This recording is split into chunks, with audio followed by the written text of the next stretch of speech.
Asyhadu an la ilaha illallah wahdahu la syarikalah wa asyhadu anna Muhammadan abduhu wa rasuluh la nabiyya ba'dah. Allahumma shalli wa sallim ala nabiyyina Muhammadin wa ala alihi wa ashabihi wa man sara ala nahjihi ila yaumiddin. Allahumma subhanaka la ilma lana illa ma 'allamtana wa 'allimna ma yanfa'una wa zidna ilman nafi'an. Allahumma rabbana atina fid dunya hasanah wa fil akhirati hasanah wa qina adzabannar. Amin ya rabbal alamin. Bapak sekalian yang dimuliakan Allah Subhanahu wa taala, hari ini kita akan membahas pelajaran tentang sholat ya, sebagaimana rutinnya di subuh Jumat kita akan membahas pelajaran tentang sholat. Dalam sebuah hadis Rasulullah SAW bersabda bahwa bima ma'nahu afdalus sholat itu sholatul subhi yaumul jum'ah bil jamaah. Sebaik-baik sholat adalah sholat subuh di hari Jumat dengan dilakukan secara berjamaah. Itu adalah sholat yang paling afdal dan sholat yang paling utama. Sholat di hari Jumat subuh dengan berjamaah. Alhamdulillah kita telah melaksanakannya. Berarti kita telah mendapatkan keafdalan dan keutamaan dari subuh di hari Jumat dengan berjamaah. Mudah-mudahan Allah menerima ibadah kita. Amin ya rabbal alamin. Namun ada beberapa hal yang perlu kita perhatikan, karena sholat itu merupakan ibadah yang paling sakral, ibadah yang paling suci, makanya aturannya sangat ketat sekali. Sholat ini diberikan syarat, diberikan rukun, diberikan juga khusyuknya. Ketentuan-ketentuan tersebut harus dipenuhi. Berawal dari syarat yaitu taharah, wudu yang benar, kemudian syarat-syarat yang lain yang pernah kita bahas dulu. Lalu kemudian rukunnya juga harus benar, tumaninahnya harus benar, karena ada orang yang sholat jojorelata, torela. Kadang rukunya kalau kita lihat sepertinya nggak baca subhanallah acan. Ada yang sujudnya terlalu cepat, ada yang i'tidalnya terlalu cepat, ada yang rukunya terlalu cepat. Itu sholatnya menjadi tidak baik. Karena Nabi SAW pernah menegur seseorang yang sholat yang disebut dengan musii'us sholat, begal sholat, musii'us sholat. Kenapa disebut begal sholat? Karena dia menunaikan sholat tapi seperti tidak menunaikan, memangkas rukun sholat yaitu tumaninah. Suatu hari ada seorang sahabat sholat di samping Nabi SAW, sholat sunnah ya, sholat sunnah. Kemudian setelah salam dia menyapa Nabi, Assalamualaikum ya Rasulullah. Rasul menjawab, Waalaikumsalam. Kemudian beliau mengatakan, sholli fa innaka lam tusolli. Sholat lagi kamu belum sholat. Padahal baru sholat. Lalu dia sholat lagi. Ini hadis sahih, ada di banyak kitab hadis. Setelah dia sholat lagi, diperbaiki sholat dari yang pertama, dibagusin lagi yang kedua. Lalu menyapa Nabi, Assalamualaikum ya Rasulullah. Rasul menjawab, Waalaikumsalam warahmatullah. Sholli fa innaka lam tusolli. Sholat lagi kamu belum sholat. Berarti Nabi tidak menghitung itu sholat, padahal sudah disempurnakan dari yang pertama itu. Yang ketiga dia sholat lagi. Ini berarti sholat sunnah. Kata Nabi, Waalaikumsalam, sholat lagi kamu belum sholat. Nah, karena ketiga kali ini belum diterima sholat oleh Nabi SAW, maka dia mengatakan, ya Rasulullah, fama ahsana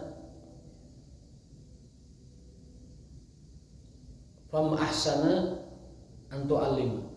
Hanya engkau yang paling baik mengajarkan seseorang, dan tidak ada orang yang lebih baik mengajarkan tentang ilmu melebihi engkau. kemudian beliau mengatakan bahwa idza sajadta fasjud qa'iman. Kalau kamu sedang sholat, sujudlah yang benar, duduklah yang benar, rukuklah yang benar, i'tidal yang benar. Hadisnya panjang, itu diambil poin-poinnya saja. Kalau imam takbir, kamu segera takbir. Kalau jamaah aman ya. Kalau sendiri itu jaga sholatnya, tumakninahnya. Hadis ini merupakan dalil wajibnya dan fardunya rukunnya tumakninah. Kalau seandainya Nabi ada di hadiran sekarang, kalau ada Nabi sekarang ada di hadapan kita, mungkin sholat kita ini sudah disuruh kembali. Sholat lagi, kamu belum benar sholatnya. Sampai 3 kali, padahal itu kualitas sahabat.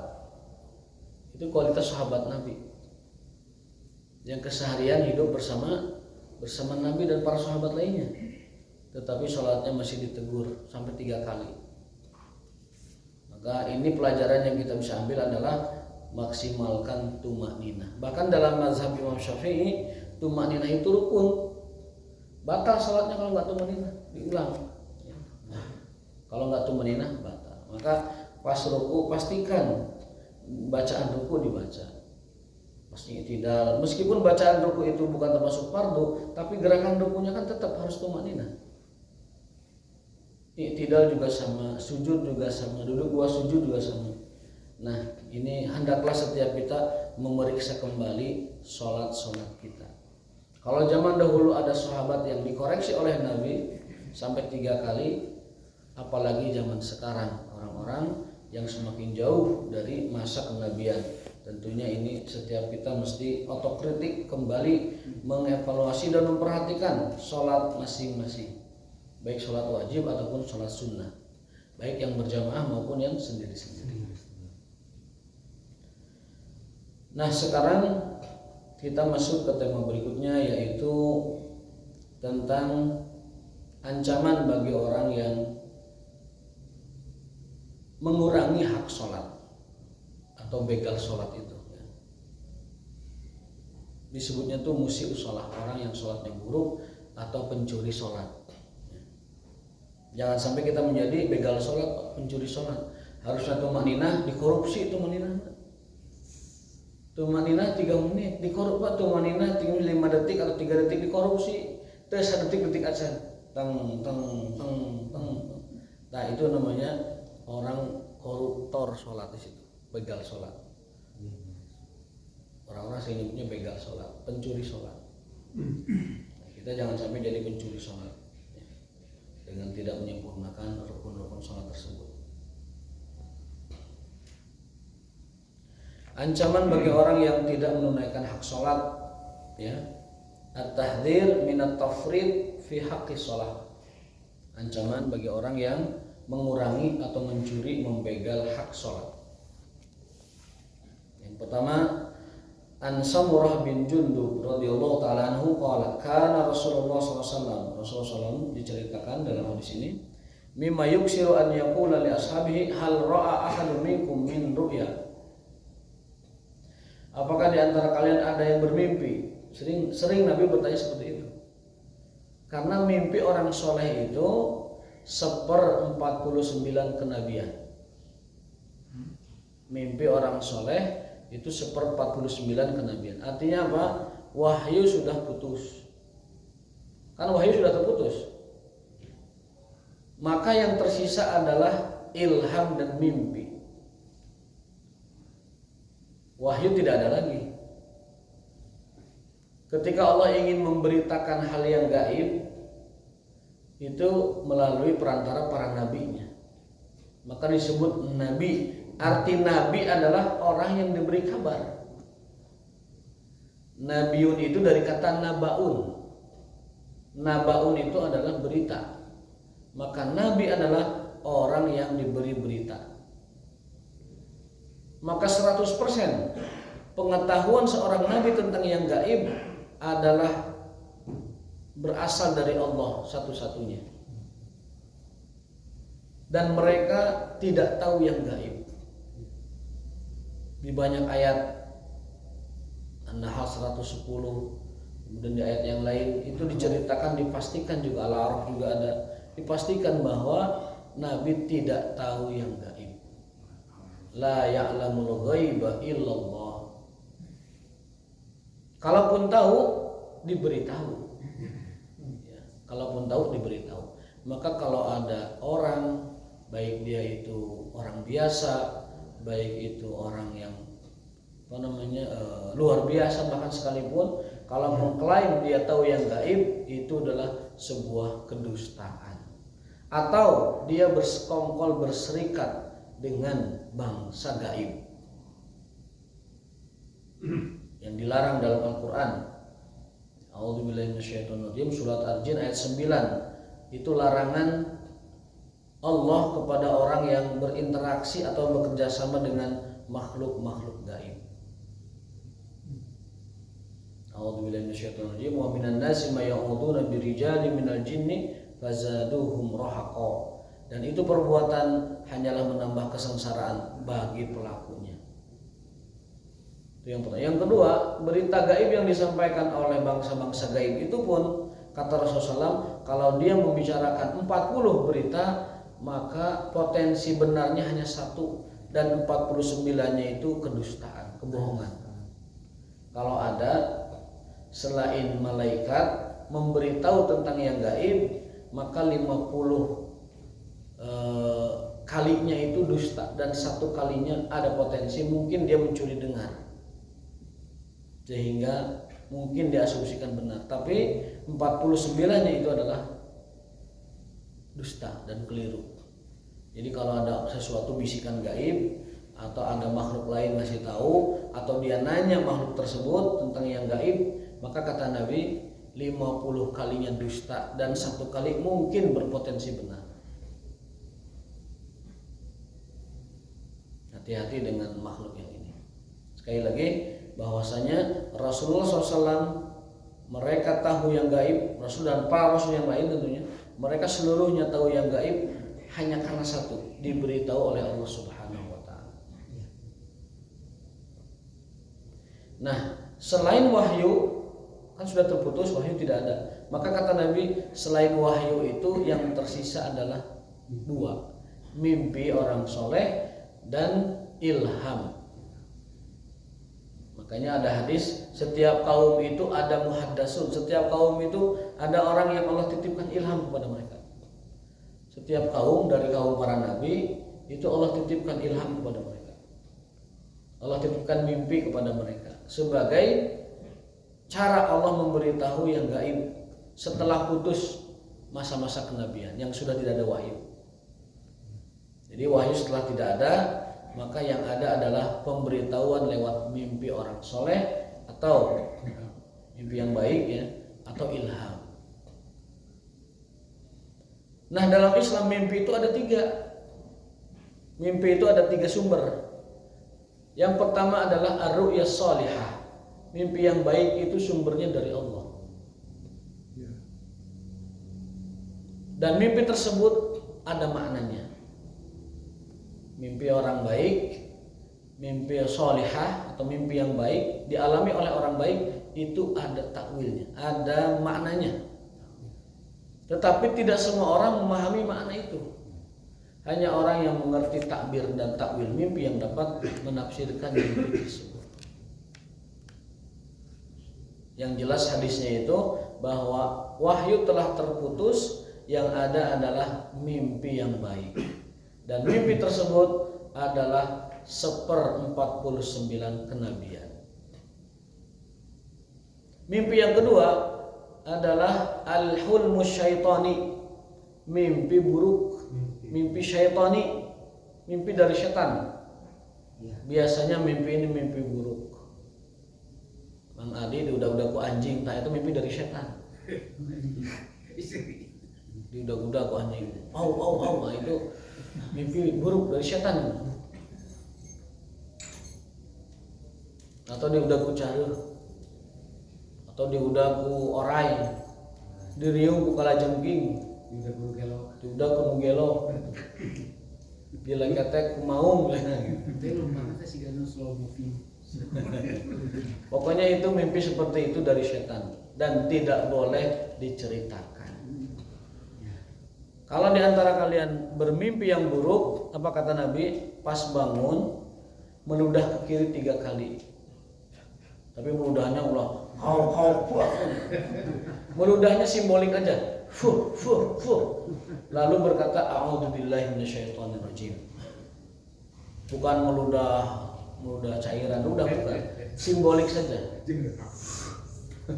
Kasihan yang pinggirnya, jangan-jangan pasangannya. Mungkin tiba-tiba apa namanya. Jadi cukup simbolik aja. Menghembus 3 kali ke kiri. Lalu setelah itu membaca a'udzubillahi minasyaitonirrajim. Itu mimpi buruk. Kalau sudah meludah ke kiri dan membaca a'udzubillahi minasyaitonirrajim, kata hadisnya lam yadurhu syaitan, tidak ada madarat dari setan tersebut.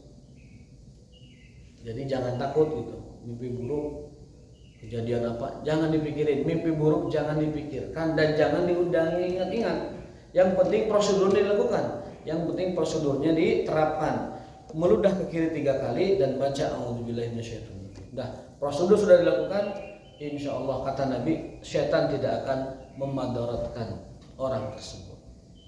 Itu yang kedua, mimpi buruk. Apa ciri mimpi buruk? Ciri mimpi buruk itu adalah mimpi yang meresahkan kita dan membuat kita takut. Itu mimpi buruk. Kalau kita setelah mimpi jadi resah, setelah mimpi jadi galau, setelah mimpi jadi takut, nah itu pertanda bahwa mimpi itu dari setan. Karena setan itu pekerjaannya adalah menanamkan pada hamba-hamba Allah rasa takut dan rasa cemas, galau. Setan itu diantara pekerjaannya selain mengajak kepada maksiat, mengajak kepada dosa, mengajak kepada haram, mengajak kepada musyrik, selain itu pekerjaannya adalah menanamkan rasa takut, menanamkan rasa hariwang, menanamkan rasa yang membuat kita ini was-was dan pokoknya tidak seperti normalnya kita gitu. Tiba-tiba takut mendadak, takut banget, itu dari setan. Dari sini kita mau jalan ke sana, tiba-tiba takut, itu dari setan. Ada juga takut yang alami, ada. Dan itu wajar. Misalkan takut nyebrang sungai dan bisa ngojay, takut alami. Diajak berenang, henteu wae. Sieun tilelep, apa sieun tilelep sieun apa? Tenggelam. Kayak batu. Kayak batu. Namun acara teh renang, tapi nyokeran gitu wae. Judulnya teh berenang tapi nyokeran. Nah itu takut wajar, manusiawi. Dia tidak bisa berenang, takut air wajar. Lalu melihat sepeda takut karena nggak bisa sepeda, itu wajar. Tapi menyeberang satu tempat yang tempat itu biasa sebenarnya, tiba-tiba takut, nah itu dari setan.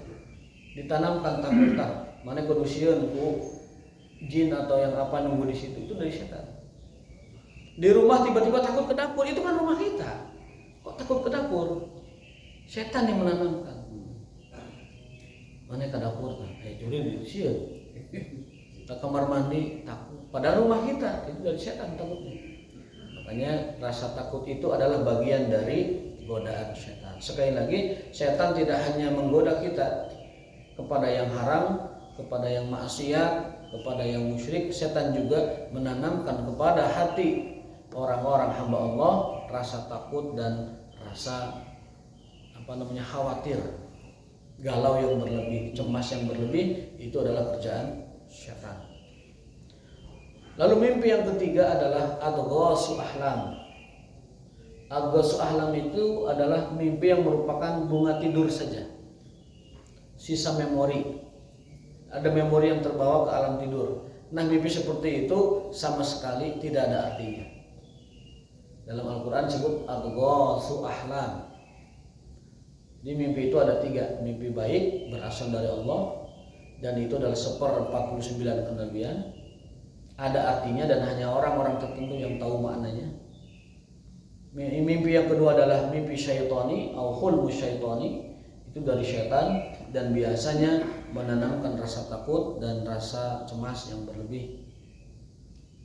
Dan kalau kita mimpi syaitan seperti ini, mimpi syaitani, bukan mimpi syaitan saja, mimpi syaitani, mimpi yang buruk, mimpi yang menakutkan, maka lakukanlah prosedur dari Nabi SAW, bangun, meludah ke kiri simbolik, kemudian baca a'udzubillahi minasyaitonirrajim. Kata beliau tidak akan membahayakan mimpi itu. Dan jangan diceritakan kepada orang lain. Yang ketiga adalah bunga tidur, adghasul ahlam. Mimpi seperti ini tidak ada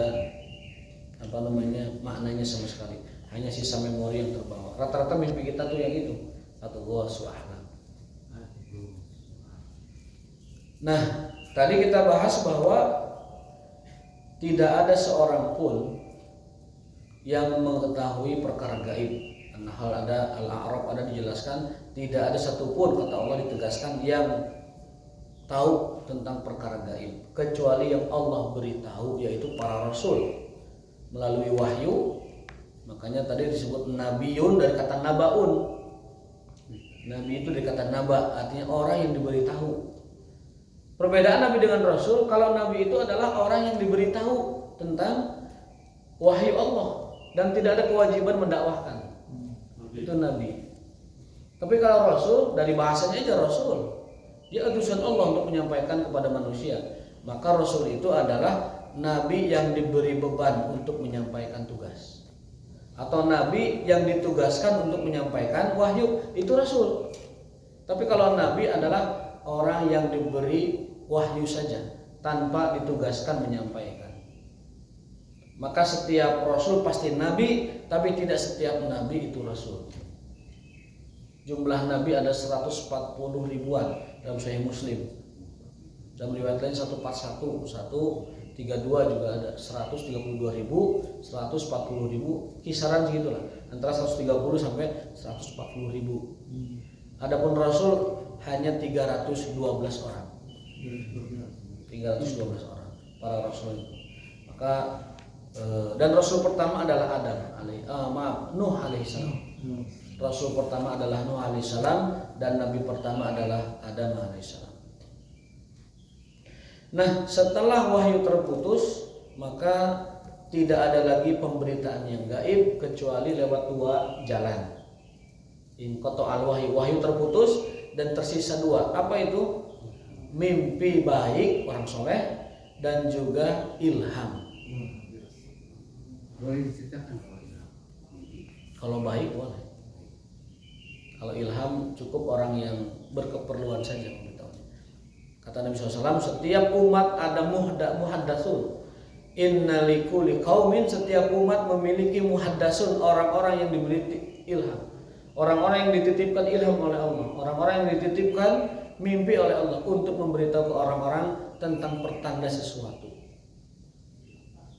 Dan kualitas dari mimpi itu adalah 1/49 kenabian. Di zaman sahabat, orang-orang yang diberi ilham itu contohnya apa? Umar bin Khattab. 1/49 kenabian. Di antara orang yang Allah titipkan ilham kepada umat Muhammad di zaman sahabat adalah Umar bin Khattab. Ilham Umar bin Khattab itu selalu tepat. Bahkan dari zaman Nabi sampai sepeninggal Nabi, ilham beliau itu selalu tepat. Kenapa? Karena Umar bin Khattab ini adalah ahlul karamah, waliullah dan ahlul karamah. Beliau adalah wali Allah dan memiliki karamah yang banyak. Di antara karamahnya adalah beliau bisa melihat peperangan yang terjadi di Damaskus, di Syam, dan beliau duduk di Madinah. Jadi nonton perang itu di Masjid Nabawi. Sambil memandok. Melihat ya. Sambil memandok terus. Sambil memandok. Pasukannya lagi perang di Damaskus, beliaunya di Madinah. Abdullah, arah ke sana. Pasukan sana. Geser, itu Umar bin Khattab. Karomahnya begitu. Lalu beliau juga pernah menyuruh Sungai Nil untuk mengalir. Jadi Sungai Nil itu pernah kering, pernah kurang debit airnya, orang Mesir kesusahan. Amr bin As ngirim surat kepada Umar bin Khattab, lalu beliau mengatakan, wahai Nil, Jika engkau dulu ngalir dengan perintah Allah, ngalirlah sekarang. Ngalir semua ini, airnya datang. Itu karomah. Urang mah ulah kitu ka Citarum. Maneh kan biasa ngalir, ayeuna saat ngalir. Da urang mah lain ahlul karomah maksudna. Itu tidak bisa. Gitu. Jadi di antara para sahabat Nabi itu ada orang-orang yang mulhamun, diberi ilham oleh Allah Subhanahu wa taala. Ya, kembali ke tema kita, Nabi SAW mengatakan kepada sahabatnya, hal ra'a ahad minkum min ru'ya, apakah ada yang bermimpi tadi malam? Nah, gitu. Apakah ada yang bermimpi tadi malam? Hal ra'a ahad minkum min ru'ya, ada yang bermimpi enggak? Nabi bertanya. Ini berarti dalil bahwa mimpinya orang-orang soleh itu adalah berita. Mimpinya orang soleh adalah informasi. Fayakusu alaihi masyaallah an yakusu wa annahu qala dzata ghadatin. Dan seterusnya hadisnya panjang, tapi kesimpulannya saya langsung ke tema intinya.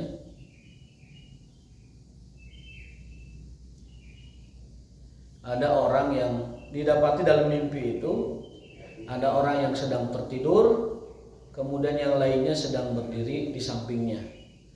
Wa idza huwa yahwi bi sakhratil rasi. Orang tersebut ngambil batu dan memukul batu tersebut kepada orang itu sampai kepalanya remuk. Di mimpi ini. Jadi dia melihat dua orang, yang satu berbaring, yang satu berdiri. Salah satu dari keduanya ngambil batu dan meprekeun ka sirahna. Jebrek. Sampai remuk, yuslagu ra'suhu, remuk kepalanya. Fayatadah dahu al-hajar hahuna, sampai batunya pun sampai pecah. Ya tadah dahu kali itu dia batunya. Luar biasa. Namanya juga mimpi kan, tapi ada artinya itu. Fayat baul hajar, fayakhudhu fala yarji ilaihi hatta yasihu ra'suhu kama kana. Summa ya'udu alaihi, dan itu dilakukan berulang-ulang. Nyokoti batu, ngagolet deui, kebrek deui, nyokoti batu ngagolet deui, berulang-ulang. Tapi dalam mimpi kan? Dalam mimpi. Ini kan judulnya kan cerita mimpi. jadi jangan dibayangkan alam nyata.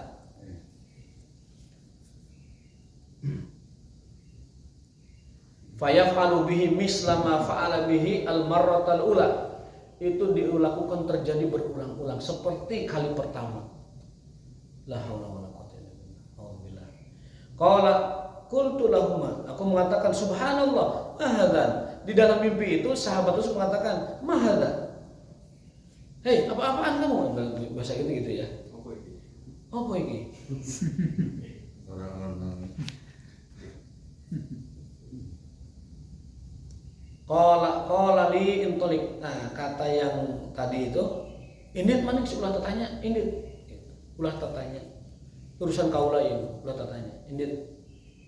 Fi akhiril hadis, di akhir hadis bukan bayanal malakan li Rasul. Dua malaikat menjelaskan kepada Rasulullah khabar hadzal rajul, tentang berita orang tersebut.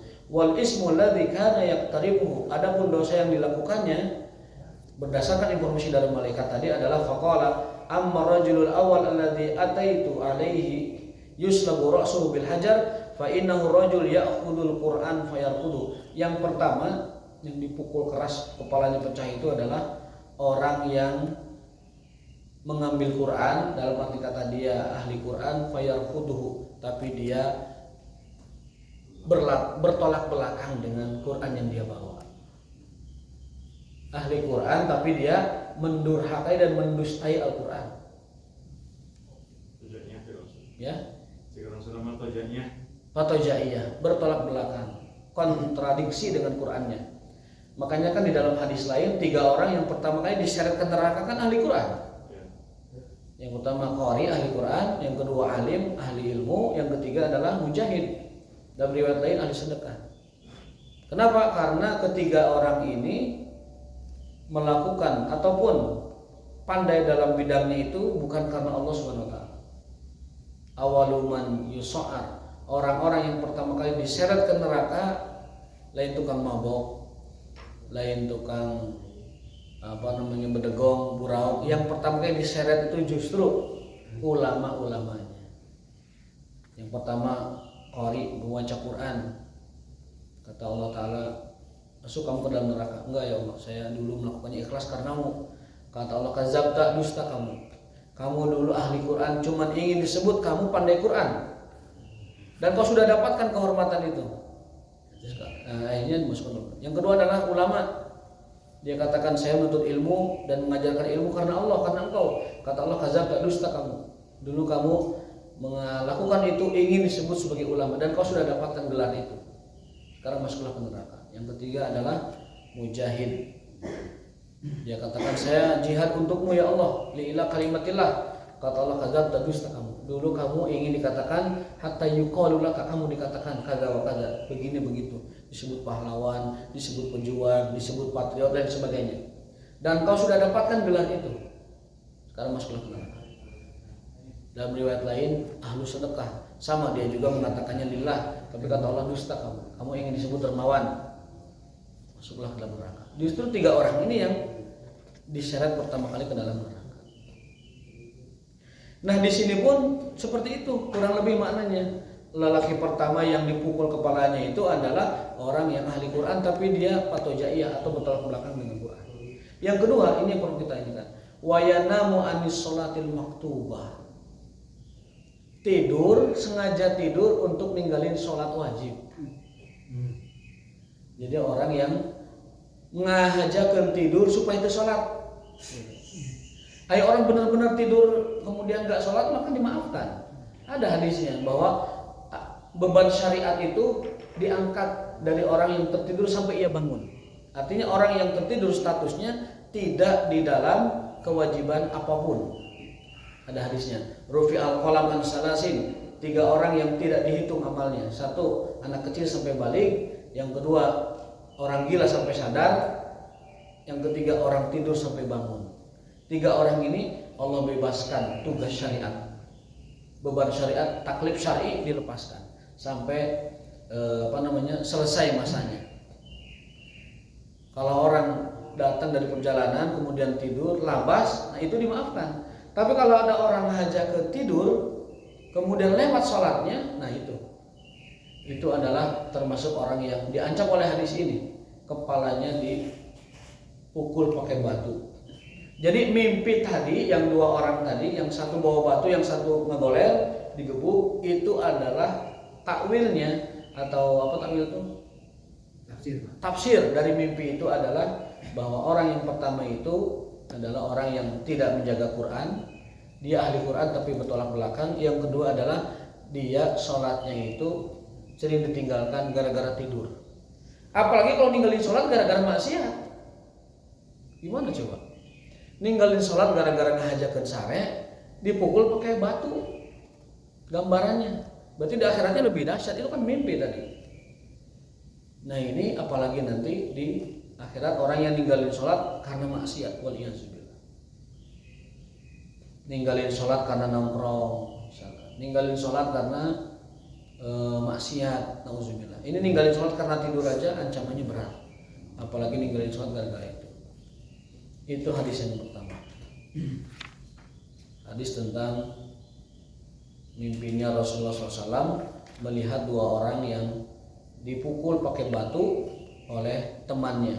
Ternyata itu adalah berita dari Allah melalui mimpinya Rasulullah SAW bahwasanya itu karena orang yang ahli Quran tapi dia mendustainya, dan orang yang tidur untuk meninggalkan sholat.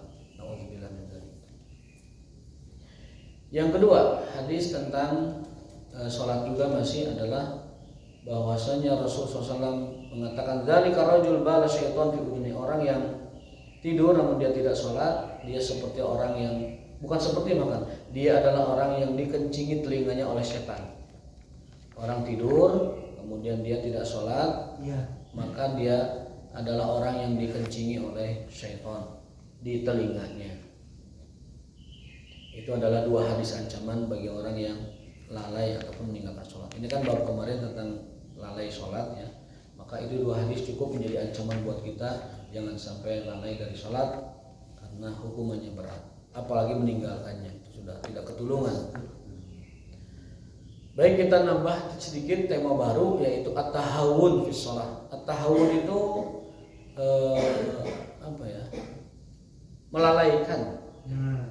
melalaikan atau meremehkan ibadah sholat. Saya ngutip perkataan Imam Suyuti rahimahullah dalam kitab Syarhus Sudur bi Syarhi Halil Mauta wal Qubur.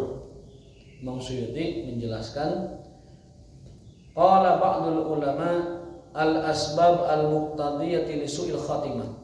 Ada 4 sebab orang itu matinya su'ul khatimah. 4 hal, 4 sebab orang itu matinya su'ul khatimah. Nauzubillah. Wal iyazu billah arba'ah. Yang pertama, penyebab orang matinya su'ul khatimah, ini perlu kita ingat-ingat.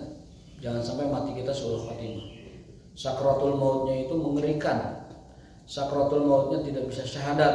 Sakratul mautnya dalam keadaan yang pilu, dalam keadaan yang tidak kita inginkan. Para ulama merangkum dari banyak dalil, baik Quran atau hadis, dan Imam Suyuti menuliskan itu. Qala ulama, para ulama mengatakan bahwa penyebab orang matinya su'ul khatimah ada 4. Yang pertama adalah at-tahawunu bis shalah. Melalaikan salat. Menyepelekan salat, meremehkan ibadah salat, tidak menganggapnya agung, tidak menganggapnya sakral, sehingga melakukannya seaya-aya. Waktunya seaya-aya, rukunnya seaya-aya, syaratnya juga seaya-aya. Tidak sempurna. Itu orang yang lalai salat. Apalagi yang tidak salat. Ini bahasan kita bukan orang tidak salat, orang yang lalai salatnya. Orang tidak salat di luar bahasa. Itu mah bisa jadi kelompoknya kelompok kafir. Karena al-farqu aw al-ahdu bainana wa bainal kufri as-shalah. Pembeda kita dengan orang kafir as-shalah, salat. Makanya mazhab Ahmad bin Hanbal itu tidak basa-basi. Yang meninggalkan salat kafir. Mazhab Ahmad tidak basa-basi. Ulama lain ada yang membahas secara rinci kalau meninggalkannya karena malas, kalau meninggalkannya karena ini adalah rinciannya. Tapi Imam Ahmad beliau tegas, orang yang tidak sholat jangan disolatin. Orang yang tidak sholat jangan disolatin. Orang yang meninggalkan sholat 5 waktu tidak disolatin karena sudah statusnya adalah kafir. Nah, ini tentang orang yang lalai sholat, bukan meninggalkan sholat. Meninggalkan sholat udah sakor, jahanam tanpa hisab bisa jadi langsung. Ya. Kenapa ada ayatnya? Fakhalafa min ba'di khalfun adaa'u shalat wa syahwat fasayalqawna ghayya. Jadi masalakakum fis sakor. Kenapa kalian semua ngumpul di sakor, neraka sakor? Lalu mereka menjawab dengan tegas, qalu lam nakum minal musallin, karena kami dulu tidak salat. Makanya kami tempatnya di sakor. Ngaku. Di akhirat kan tidak lagi ngeles kan. Ditanya kenapa kamu ada di sini? Jawabannya lam nakum minal musallin, kami tidak pernah salat. Makanya sakor itu udah tempat wajibnya itu sama. Nah, ada 4 penyebab su'ul khatimah. Kita baca dengan cepat saja. Yang pertama adalah al-tahawunu bis shalah, melalaikan salat, ngagampangkeun salat. Yang kedua, syurbul khamri, minum khamar. Minum khamar itu penyebab su'ul khatimah. Setetes, 2 tetes sama-sama khamar. Karena orang sekarang ada yang berhilah. Ini kan buat kesehatan ya, 1 seloki 2 seloki mahaneut kena awak. Eta subhat tadi dinya. Orang yang dulu pernah bekerja di instansi tertentu atau dinas tertentu, kadang-kadang kebiasaan buruk itu dengan pergaulan teman-teman ini dibawa ke masa tuanya. Dan saya dapati itu. Nah, paling seminggu seloki Ustaz. Sama itu juga haram. Buat menghangatkan saja dulu saya biasa jaga malam katanya. Saat pakai itu 1 seloki dibawa ke masa pensiunnya. Auzubillah. Itu pemahaman yang paling subhat dalam memahami hukum. Yang kedua syurbul khamri. Yang ketiga uququl walidain, durhaka kepada orang tua. Tidak mengakui jasa orang tua dan tidak mendoakan orang tua.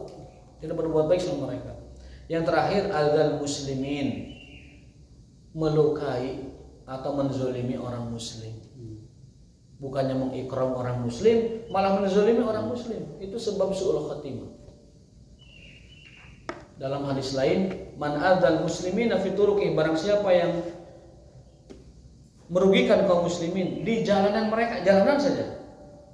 Fawajabat alaihim laknatuhum, dia wajib mendapat laknat. Apa yang membuat kaum muslimin dizalimi di jalan? Contohnya apa? Naik motor, suara tarik, gandengan batur, jigjag ngagokan batur, kemudian apa lagi itu? Parkir sembarangan, jualan di trotoar, kemudian motor nyebret karena muka anginnya dan lain sebagainya.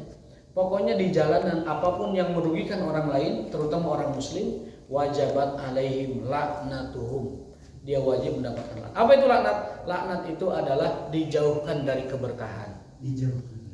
Laknat definisinya al-bu'du anir rahmati wal barakah. Rahmat adalah jauh atau dijauhkan dari laknat itu adalah dijauhkan dari berkah dan rahmat Allah Subhanahu wa taala. Baik, cukup sedemikian, mudah-mudahan ada manfaatnya dan menjadi otokritik kepada kita untuk meningkatkan kualitas salat-salat kita. Wal afu minkum wa ma taufiqun illa billah. Subhanakallahumma wa bihamdika asyhadu an la ilaha illa anta astaghfiruka wa atubu ilaik. Wassalamualaikum warahmatullahi wabarakatuh.